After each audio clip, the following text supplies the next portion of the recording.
First, I want to review the things that I have shown in this gift giving series. First of all, we made the pin cushions with the selvages. In the comments below, be sure to tell me if any of you have made any of these items. Okay, so these were the first ones. This was January. And then in February, there were pot holders that you could make from leftover blocks. And let's see, January, February, March, there was a little wall hanging that you could make with leftover blocks, or a table topper. You could do, you know, anything with the blocks that you have. You can make a table runner, table topper, wall hanging, small quilt, whatever you want to do. So that was March.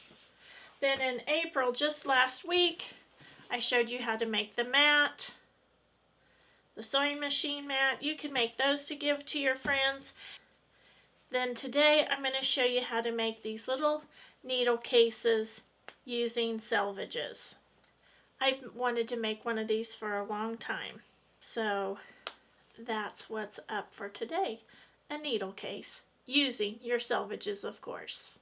It's a quick, fun little project and such a great use for those cute little selvages. I wanted to tell you just a couple of other things. Be sure to watch my shorts on Tuesday if you're needing to tidy up your quilt room. This little series I'm going to do is called Tidy Up Tuesdays. So don't forget to check those shorts out. If you've made any of these projects, please be sure to post a picture of your finished project on my Facebook group called the Simple Quilters Community Showcase.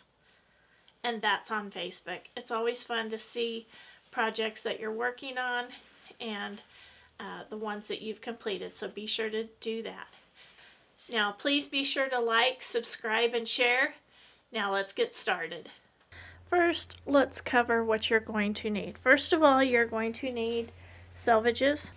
I wanted to use these patriotic ones since the 4th of July is coming up. And I also have a pin cushion made out of the red, white, cream, and blue. So you're going to need quite a few selvages. You are going to need some batting for the inside or some felt. Here's the felt. You can use whichever, or scrap batting. I just use scrap batting. Now for the batting, you're going to need a piece that is 3 1/4 by 5 1/4, and that's for the booklet. Now you can put more than just these 2 little pages that I have in here. I didn't really think it needed more, but you can put 2 in there if you'd like. And then those 2 will be cut the same. Again, that's 3 1/4 by 5 1/4. You're going to need a piece of fabric that is cut 5 by 7 1/2. This is the foundation for the selvages. So any piece of white fabric. It doesn't have to be muslin. It can be a scrap of fabric. But I did use white. You're going to need backing fabric that is cut. You just need one piece. I've cut several. You just need one piece that's cut 4 1/2 by 7. The reason this is smaller is because we'll trim, after we have all the selvages on there, we will trim it down to this size, which is 4 1/2 by 7.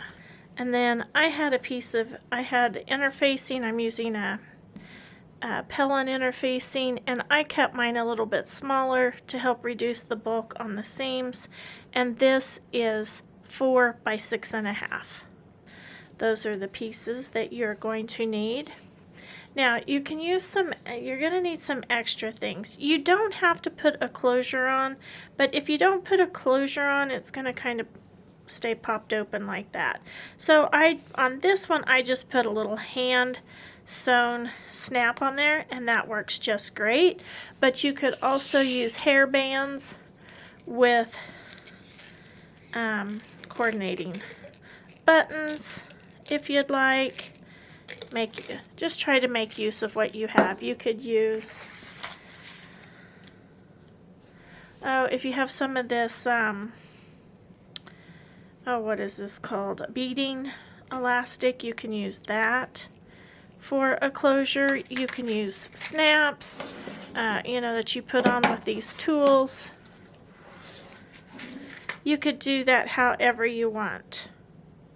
But I do think it needs a closure. I just like this little hand sewn snap because it doesn't show, and I just wanted to keep it simple. But there are some other options there. You will also need some fabric glue. I do use fabric glue. I wanted to show you something neat about connecting threads. Now on this little needle case, I used mostly, well, I used a lot of the connecting threads, selvages, or selvages from Connecting Threads. But I want to show you the difference. I've only seen this on Connecting Threads, I think. I haven't seen it on others. But look, most of the selvages have the writing going up like that, but Connecting Thread is just the opposite. Now some of these are going up and some are going down, but that's just how it is. But I love selvages, and I thought this worked out so cute. And this is going to be such a fun little gift to give. It can really come in handy when you're doing handwork, you know, in a vehicle. Also be fun to take in the camper because it's small, portable. I like to put my selvages on at a 45-degree angle, so you're going to need to draw a line. Now, since this is foundation, the foundation fabric, it's not going to matter where you put it. If it's on the front side or the back side, it just doesn't matter. So what you're going to need to do, you're going to need to take your 45-degree angle, and you can mark this line anywhere. I like to mark it close to this bottom corner over here.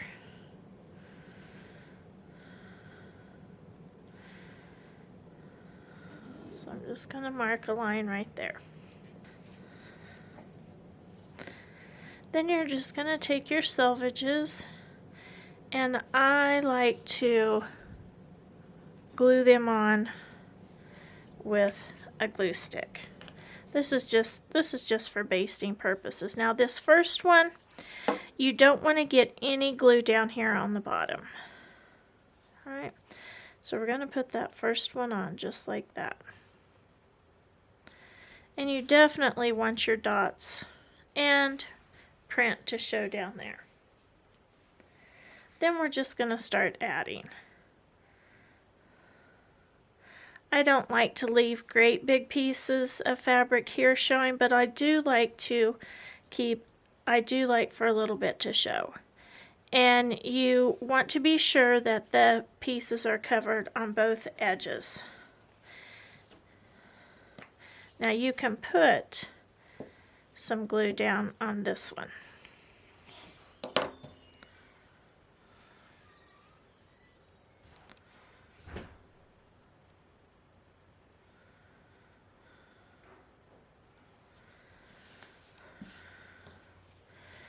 And you're just going to get another one, and you're just going to add it.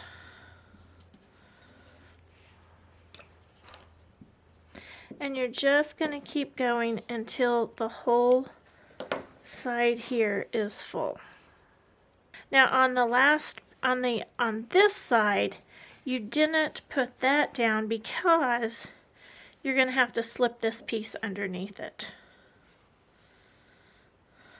So I'm going to put a little bit of glue on this. And I just slip that under there. And you're going to do, if you'll notice, I didn't put any here. We're going to have to put just a tiny bit there and another small piece. And you can just cut that with your rotary cutter.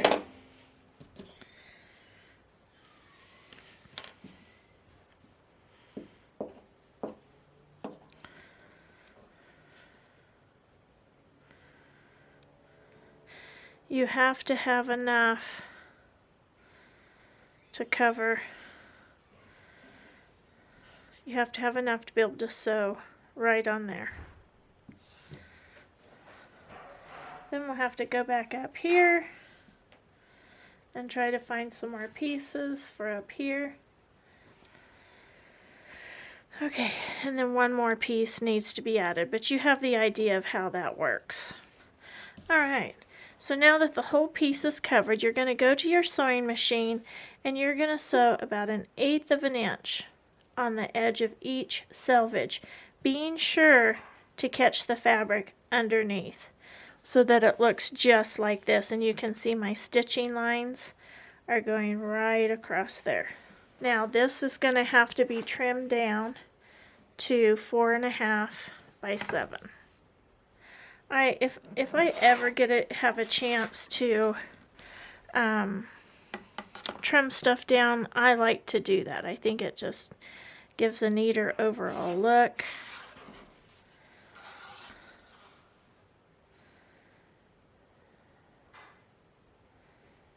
And again, that's 4.5 by 7. Then you're going to take your interfacing and secure it onto the wrong side of your fabric. And it doesn't matter if it's on the back of this one or on the back of your backing fabric. It just really does not matter. And you can see this is just a little bit smaller, but you do have to follow the instructions on whatever type of interfacing you have. This one I have to use a damp cloth and I have to hold it for the count of 10 to 15 seconds. And again, I like to make this just a little bit smaller to help reduce the bulk of the seams. Now I want to show you what I did on this. I took my little hot ruler and I folded this over 1/4 of an inch on the side that's going to be folded under. I think it's just going to help when I go to turn those right side out. The first one I made, it was hard to get those turned down. Alright, now you're just going to put right sides together. And here you're going to leave a big opening and you're just going to sew all the way around there 1/4 of an inch.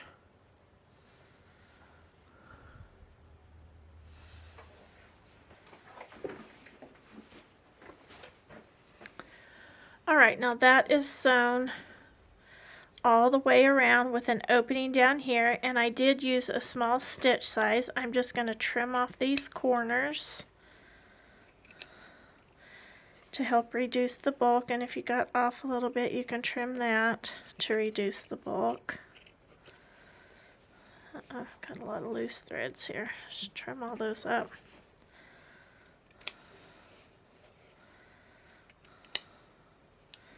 And then you're just going to turn this inside out.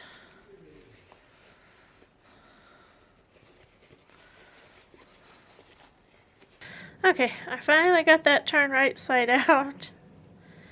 And I pressed those a little bit more. You may have to finagle with those a little bit. You can even put a little bit of fabric glue on there to hold that in place while you sew. But now we're just going to do a little decorative stitch to stabilize that and to close up the opening there. So I just laid that down in there. I folded that in half, lined it up, both pieces, and just sewed from there down to there. Now again, you can put more than one piece in there. You can put 2 pieces. I just wanted 1 piece. And then I'm going to add a little hand sewn snap. But don't forget, you can use the snaps that you use the tools with. And there you have it, your little needle book. Super cute, super easy to do. In the comments below, tell me if you're enjoying this series. And until next time, have fun quilting.